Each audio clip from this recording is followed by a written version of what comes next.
Hello friends, welcome to secret of சமையல். இன்னைக்கு நம்ம பார்க்க போறது ஒரு ஈஸியான ஒரு பிரேக்ஃபாஸ்ட் அல்லது டின்னருக்கான ஒரு ரெசிபி.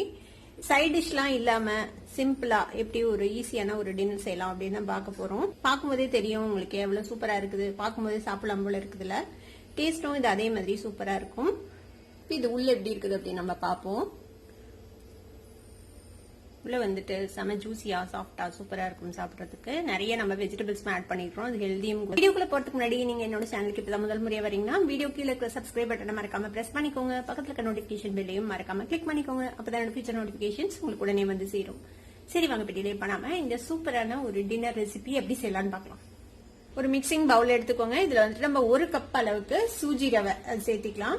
உமாக்கெல்லாம் யூஸ் பண்ணுவோம்ல அந்த ரவை 1 கப் அளவு எடுத்திருக்கோம். இப்போ இது கூட நம்ம வந்துட்டு கொஞ்சம் வெஜிடபிள்ஸ்ல ஆட் பண்ணிக்க போறோம். நான் என்னென்ன எடுத்து வச்சிருக்கேன்னா, கொஞ்சமா வெங்காயம் இந்த மாதிரி சாப் பண்ணி வச்சிருக்கேன், 2 பச்சை மிளகாய், கொஞ்சமா கொத்தமல்லி தலை, கொஞ்சமா முட்டைக்கோஸ், கொஞ்சமா கேரட், கொஞ்சமா கொடை மிளகாய், எல்லாத்தையும் நல்லா ஃபைனா சாப் பண்ணிக்கோங்க. இப்போ இது எல்லாத்தையும் இதுல ஆட் பண்ணிடலாம். கூட ஒரு 1/2 டீஸ்பூன் சீரகம் சேர்த்திக்கலாம். இதுக்கு தேவையான அளவுக்கு உப்பு சேர்த்திக்கலாம். இதுல தேவையான அளவுக்கு தண்ணி விட்டு இதை வந்துட்டு கொஞ்சம் கெட்டியான ஒரு டவா நம்ம இதை மிக்ஸ் பண்ணிக்கலாம். இதுக்கு தயிர் எல்லாம் ஊத்த தேவையில்லை, நம்ம தண்ணி தான் ஊத்தி மிக்ஸ் பண்ண போறோம். ஒரு 3/4 கப் அளவுக்கு தண்ணி விட்டுருப்போம். இது ஊறினதுக்கு அப்புறம் தேவைப்பட்டா இன்னும் கொஞ்சம் நம்ம தண்ணி சேர்த்திக்கலாம். இது மாதிரி ஒரு கன்சிஸ்டன்சில மிக்ஸ் பண்ணி இதை இப்படியே ஊற விட்டலாம். ஒரு 15 நிமிஷம் இது வந்துட்டு ஊறட்டும். மூடி போட்டு இது தனியா வச்சிடலாம். ஒரு மிக்சி ஜார் எடுத்துக்கோங்க. இதுல வந்துட்டு நம்ம ஒரு மசாலா அரைச்சிக்க போறோம். இதுக்கு வந்துட்டு ஒரு பாதி வெங்காயத்தை இந்த மாதிரி ரஃபா சாப் பண்ணி வச்சிருக்கேன், ஒரு பச்சை மிளகாய், சின்ன துண்டு இஞ்சி, ஒரு 6 பல் பூண்டு, ஒரு சின்ன தக்காளி, அதையும் இந்த மாதிரி ரஃபா சாப் பண்ணி வச்சுக்கலாம். இது எல்லாத்தையும் இந்த மிக்சி ஜார்ல ஆட் பண்ணிடலாம். இதை வந்துட்டு நம்ம ஒரு பேஸ்டா அரைச்சு எடுத்துக்கலாம். கொஞ்சமா தண்ணி விட்டு அரைச்சுக்கோங்க. இப்போ இது மாதிரி ஒரு பேஸ்டா அரைச்சு வச்சுக்கோங்க. இப்போ இது தனியா இருக்கட்டும். இப்போ ஒரு 1/4 மணி நேரம் ஊறி இருக்குது. நம்ம போட்டு வச்ச ரவை ஓபன் பண்ணி பார்ப்போம். இப்போ நல்லா ஊறி இருக்கும் நம்மளோட ரவை. இப்போ இது ஃபிளஃபியா வரதுக்காக ஒரு 2 சிட்டிகை அளவுக்கு சோடாப்பு சேர்த்திக்கலாம். நம்ம பஜ்ஜிக்கெல்லாம் போடுவோம்ல அந்த சோடாப்பு. இது கூட இன்னும் கொஞ்சம் தண்ணி விட்டு நம்ம இதை மிக்ஸ் பண்ணிக்கலாம். நல்லா மிக்ஸ் பண்ணி விடுங்க.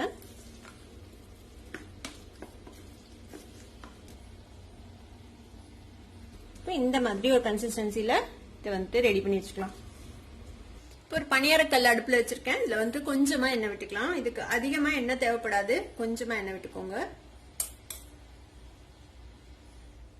இப்ப நம்ம மிக்ஸ் பண்ணி வச்சிருக்கிற இந்த ரவா மாவை நம்ம இதுல ஊத்திக்கலாம்.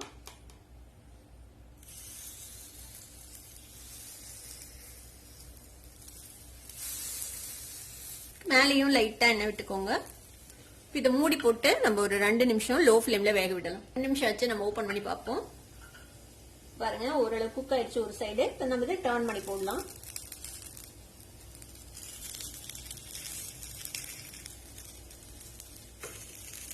இது மாதிரியே எல்லா பணியாரத்தையும் நம்ம டர்ன் பண்ணிடலாம்.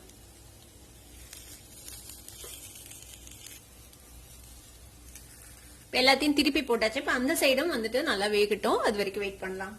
இப்போ இன்னும் 2 நிமிஷம் சிம் ஃபிளேம்லயே வச்சு வேக வச்சிருக்கோம். பாருங்க, இந்த சைடும் வெந்துருச்சு. இந்த அளவுக்கு வெந்ததுக்கு அப்புறம் நம்ம இதை வந்து எடுத்துடலாம். இப்போ